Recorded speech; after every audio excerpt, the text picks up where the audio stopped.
So this is certainly one of the topics that we could go out there and talk about. It was from a few days ago, but I was kind of putting this on the back burner because by the time you're listening to this audio commentary, I will be on a plane out of Van City. So, yeah, get ready for the hotel quality microphone commentaries over the next few days here. But today we are going over a topic that was discussed 5 days ago, on Canucks Central. The market in Vancouver is in an interesting place because every time any one of these shows, Canucks Central, Canucks Talk, Halford and Bruff, either on the radio like 650 or on Donnie and Dolly or on Sakaris and Price or on any of the other shows, Rink-Wide has a show, whenever we see guests from around the NHL world that aren't particularly Vancouver-based, when Sarah Bailey comes onto the show, when Ray Ferraro comes onto the show, and all the other people come onto shows, there always seems to be a discussion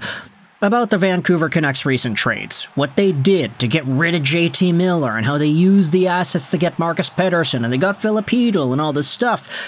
And so the other day, on Canucks Central, when they had Josh Yohei, primary Pittsburgh beat reporter, on the program, they spoke about, of course, the Vancouver side of things, Marcus Pettersson, etc., lots to go over when it comes to the Vancouver Canucks and the Pittsburgh Penguins, but there was another talking point from the Canucks Central episode on February 6th that I wanted to dive into one more time.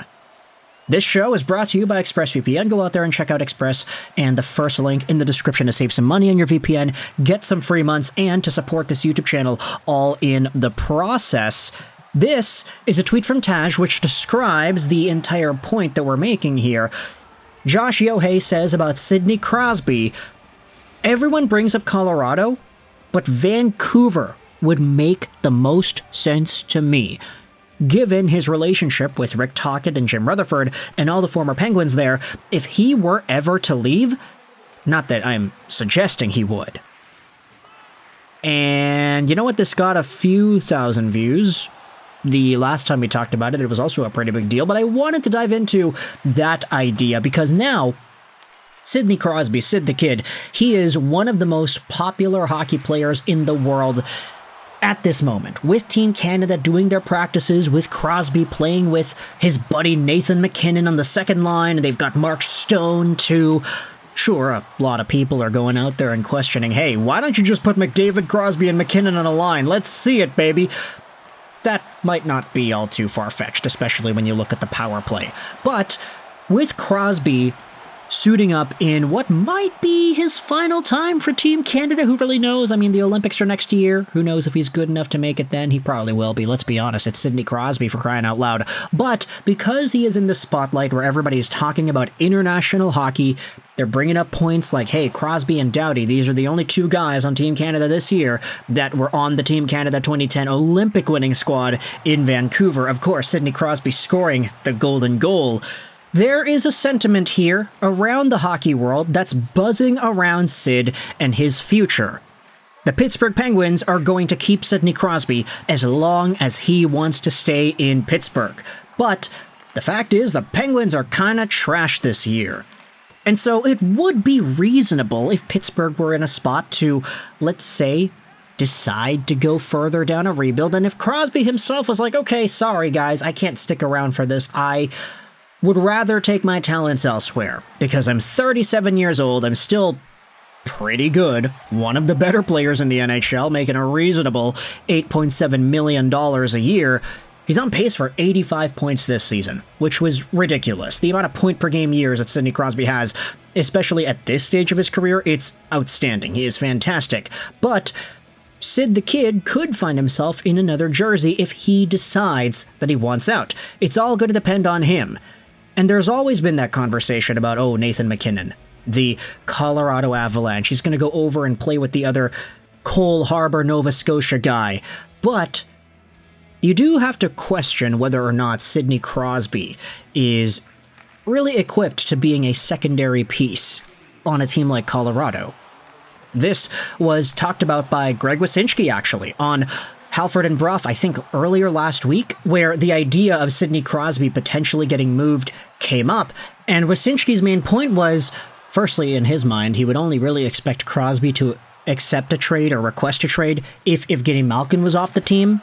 Like, there's no way he would want to depart from a Pittsburgh team that still has Malkin on it. But secondly, Crosby is all about the fanfare, especially at this stage of his career. He knows his value, he knows his presence, he knows his star power, even on Team Canada. You've got Nathan MacKinnon, you've got Connor McDavid, Crosby is the second-line center, but still, Crosby's the face of the darn team.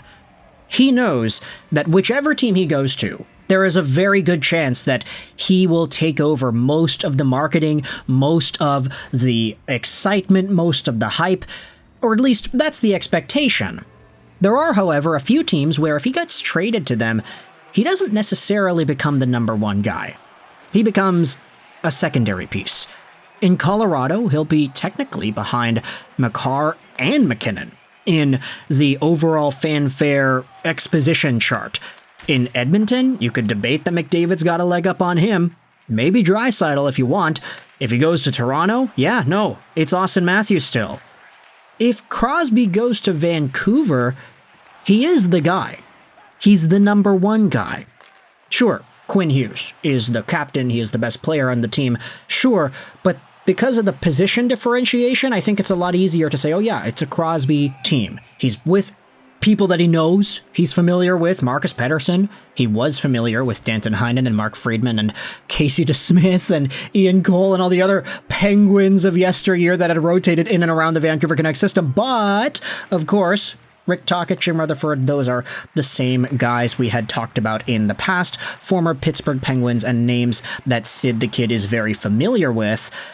And there was that sort of idea that if he goes to Colorado, does he want to be a number two behind MacKinnon? Or if he goes to Vancouver, he can be a number one instead. What do you think is more appealing to Sidney Crosby? Because at this point, I think Wyszynski even brought up on the broadcast last week how just because Crosby could get traded if he requests a trade, it's not necessarily like, oh, he wants to go over to Washington so he can win another cup. Like, the guy has 3 cups already, all the hardware you could want out of an NHL career. The guy doesn't need any more hardware in particular. What he's looking for is a story, is a magnifying glass that we can all point towards him and say, yeah, that's freaking awesome. He goes to Montreal. He takes over that team. He's the number one guy in the Bell Center. He comes over to Vancouver, a Canadian market. He takes over the team, helps them win a Stanley Cup. There are storylines here. And just the Nathan MacKinnon Crosby angle, where Crosby becomes a number two, that's not really as appealing, debatably, compared to the, oh, he goes over to a rebuilding Montreal team and the Bell Center lights it up when Crosby scores his first goal, and then he was a point-per-game guy for the next few years, and then he hangs him up as a member of the Habs. Like, Gretzky retired in New York. He was looking for the fanfare. Crosby? There's a chance if he wants to go somewhere else. It's not just literally the best team in the NHL in Washington, or one of the top-tier teams that he's linked to like Colorado. It's a team with the story to back it up in the history. So Vancouver, not to just reiterate all of what Greg Wyszynski said on the Halford and Bruff show last week, Vancouver might actually be an option here. And I want you to let me know your thoughts in the comment section below. How does this sort of idea make you feel? I get it, it's weird to talk about, like, player hierarchies and how we view teams and stuff. You hear that term thrown around quite a bit, a franchise-defining player. Sidney Crosby is potentially the franchise-defining player in the entire league. He's kind of the NHL's golden boy at this point, because Connor McDavid, okay, suspension, he's still really good, but a lot of people have been souring on him a little bit the past few years. Ovechkin on pace to taking over the Gretzky goal record, but he's a winger and he's not Canadian. Sorry. Crosby is still kicking, and there's been a narrative about him the past few years. It's like, hey, he's still like one of the best players in the darn league. His team stinks, and he's still producing at over a point per game. Now he's captaining Team Canada, arguably the best team we have seen put to ice, with the exception of the goaltending and the defense. But still, let me know your thoughts in the comment section below about the idea of Sidney Crosby requesting a narrative, and the idea of him getting traded to Vancouver. Do you think it's likely? I don't know. Let me know your thoughts in the comment section below. I hope you enjoyed this video. And bye.